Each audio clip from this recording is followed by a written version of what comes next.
Olá, hoje vou mostrar vocês podem ativar lavagem com água fria no menu da Hoover.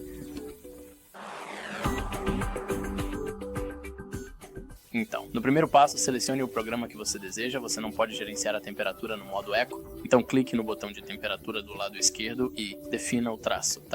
Isso significa que o aquecimento está desligado e você vai fazer o ciclo de lavagem com água fria. É isso aí, né? Obrigado por assistir, deixe um like ou um comentário e até mais.